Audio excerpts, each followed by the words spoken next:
राधे राधे। आइए सुनते हैं माँ गंगा की यह कथा। माँ गंगा की पूजा करते समय जरूर सुने यह कथा, मिट जाएंगे सारे पाप। आइए सुनते हैं गंगा सप्तमी की यह कथा। धार्मिक मान्यता है कि गंगा नदी में केवल स्नान करने से व्यक्ति द्वारा किए सभी पाप कट जाते हैं, साथ ही आरोग्यता का वरदान प्राप्त होता है।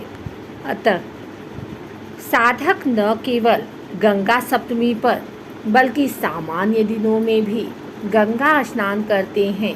वहीं गंगा सप्तमी और गंगा दशहरा के उपलक्ष्य पर बड़ी संख्या में श्रद्धालु गंगा नदी में आस्था की डुबकी लगाते हैं। हर वर्ष वैशाख माह के शुक्ल पक्ष की सप्तमी तिथि को गंगा सप्तमी मनाई जाती है। सनातन शास्त्रों में माँ गंगा की महिमा का वर्णन मिलता है।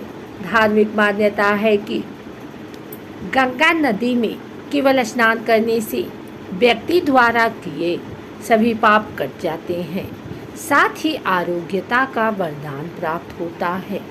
अतः साधक न केवल गंगा सप्तमी पर बल्कि सामान्य दिनों में भी गंगा स्नान करते हैं। वहीं गंगा सप्तमी और गंगा दशहरा के उपलक्ष्य पर बड़ी संख्या में श्रद्धालु गंगा नदी में आस्था की डुबकी लगाते हैं। अगर आप भी माँ गंगा की कृपा की भागी बनना चाहते हैं तो गंगा सप्तमी पर स्नान ध्यान के बाद विधि विधान से माँ गंगा की पूजा करें। साथ ही पूजा के समय यह व्रत कथा जरूर सुने। आइए सुनते हैं गंगा सप्तमी व्रत कथा।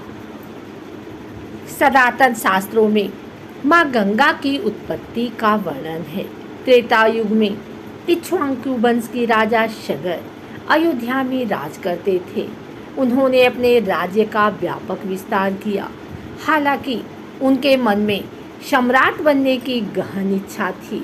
इसके लिए उन्होंने पंडितों से सलाह लेकर अश्वमेध यज्ञ करने की ठानी और उन्होंने पुत्रों को घोड़े के साथ पृथ्वी भ्रमण की आज्ञा दे दी। राजा सगर के पुत्र जब पृथ्वी भ्रमण कर रहे थे तभी अश्वमेध घोड़ा खो गया। यह जानकारी उन्होंने अपने पिता को दी। राजा सगर ने किसी भी कीमत पर अश्वमेध घोड़ा लाने की सलाह दी। इसके बाद राजा सगर के पुत्र घोड़े को ढूंढते ढूंढते कपिला ऋषि के आश्रम जा पहुँचे। उस स्थान पर घोड़े को बंधा दे उन्हें विश्वास हो गया कि घोड़े की चोरी कपिल ऋषि ने ही की है। राजा सगर के पुत्रों ने कपिल ऋषि को ललकारा और अपमानित भी किया। उस समय कपिल ऋषि क्रोधित हो उठे और तत्क्षण राजा सगर के पुत्रों को भस्म कर दिया। यह जानकारी राजा सगर को हुई। उस समय राजा सगर ने अंशुमन को यह कार्य सौंपा। अंशुमन अश्वमेध घोड़ा लाने में सफल हुआ। साथ ही पितरों को मुझ दिलाने हेतु उपाय भी जाना। उस समय कपिल ऋषि ने कहा, माँ गंगा ही उनके पितरों का उद्धार कर सकती हैं।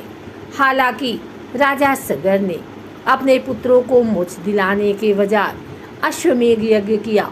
इसके बाद अंशुमन को सत्ता सौंप राजा सगर तपस्या हेतु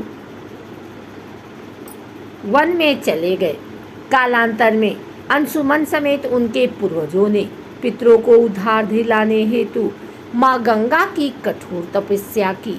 इनमें किसी को सफलता नहीं मिली। कालांतर में राजा दिलीप के पुत्र भगीरथ ने राज त्याग कर हिमालय पर माँ गंगा की तपस्या की। भगीरथ को इस कार्य में सफलता मिली। अंततः माँ गंगा धरती पर अवतरित हुई।